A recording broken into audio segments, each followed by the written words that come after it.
الله أكبر الله أكبر الله أكبر الله أكبر أشهد أن لا إله إلا الله أشهد أن لا إله إلا الله أشهد أن محمدا رسول الله أشهد أن محمدا رسول الله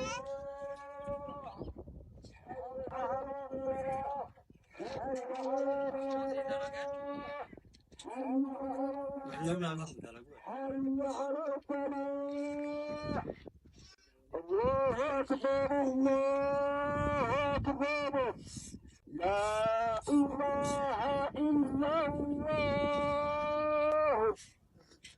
በሚሄዱበት ጊዜ የባህሪያቸው ሁኔታ ትሁትነትንና ታላቅነትን የሚያንጸባርቅ እንደነበረ ይታወቃል። ለዚህም ነው ድርሰታቸውም ጽሑፋቸውም በሙሉ የሚያንጸባርቀው ፈጣሪን በመፍራት ነው ጥሪ የሚያደርጉት ለምእመናኑ በሙሉ።